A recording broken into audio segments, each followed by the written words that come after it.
Untuk mengetahui seperti apa jalannya upacara tadi, kita langsung terhubung bersama korespondensi CNN Indonesia, rekan saya Nova Naya Antaka yang berada di Gedung Pancasila, Jakarta. Selamat siang Naya, Naya apa yang menarik dari jalannya upacara tadi?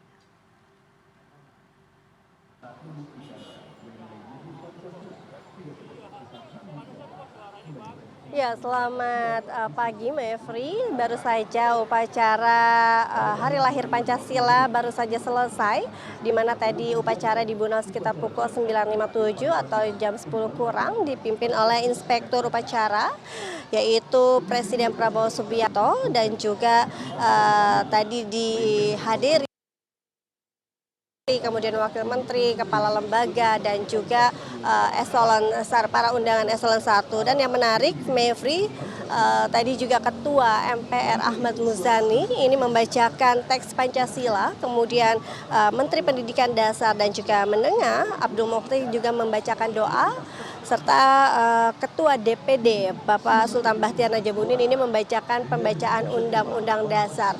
Kemudian kalau misalnya dapat kami gambarkan, upacara Hari Lahir Pancasila ini berjalan sangat hikmat, kemudian juga tadi suasana haru, dan yang menarik adalah tentunya kita mendengarkan pesan ataupun pidato dari Presiden Prabowo Subianto, di mana kalau kita melihat untuk tema upacara hari ini adalah Pancasila, pemersatu bangsa, fondasi perdamaian dunia, di mana hal itu ditekankan oleh Presiden Prabowo Subianto. Ada beberapa hal menarik yang disampaikan oleh Presiden Subianto terkait bagaimana di mana ekonomi ini berlandaskan Pancasila dan juga kepentingan nasional. Selain itu juga tadi Presiden Prabowo mengatakan ada beberapa tantangan yang memang masih dihadapi politik, kondisi geopolitik dunia. Kemudian Presiden juga mengatakan kita harus bisa mengakui jujur terhadap. Namun Indonesia harus ingat bahwa Indonesia memiliki potensi yang luar biasa, khususnya di kemudian juga tembaga, batu bara, sehingga masyarakat Indonesia bukan hanya sebagai penonton saja, diharapkan juga memberikan kontribusinya untuk perkembangan dan juga kemajuan bangsa Indonesia.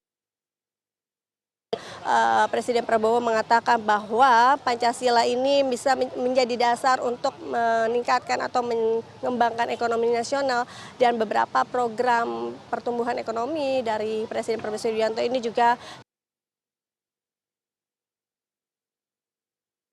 bagaimana pemenuhan gizi terhadap anak-anak dan juga masyarakat Indonesia, kemudian juga koperasi desa ini juga tadi disinggung. Selain itu juga terkait bagaimana tadi ekspor, tantangan ekspor Indonesia ini bisa menjadi kekuatan bagi bangsa Indonesia, sehingga seperti kita ketahui sudah ada Badan Sektor Ekspor Indonesia yang baru saja dibangun atau dibuat. Kemudian juga ia menekankan bahwa bahwa Pancasila sekedar dokumen saja, namun Pancasila adalah pedoman bagi masyarakat untuk bernegara dan juga berbangsa. Presiden berharap perayaan ini bukan hanya sekedar seremoni Pancasila saja, namun ini bisa menjadi sesuatu fondasi bagi seluruh warga negara Indonesia untuk selalu melihat atau melangkah menggunakan Pancasila, baik dalam aktivitas dan juga tentunya dalam berkenegaraan, khususnya dalam transformasi ekonomi bangsa. Mevri. Baik, artinya Pancasila diharapkan terus menjadi pondasi dalam menjalankan kehidupan sehari-hari, termasuk dilaksanakan juga oleh seluruh jajaran ya, terus menganut nilai-nilai Pancasila. Terima kasih banyak atas laporan Anda, korespondensi CNN Indonesia Nova Naya Antaka, melaporkan langsung dari Gedung Pancasila, Jakarta. Selamat kembali melanjutkan tugas.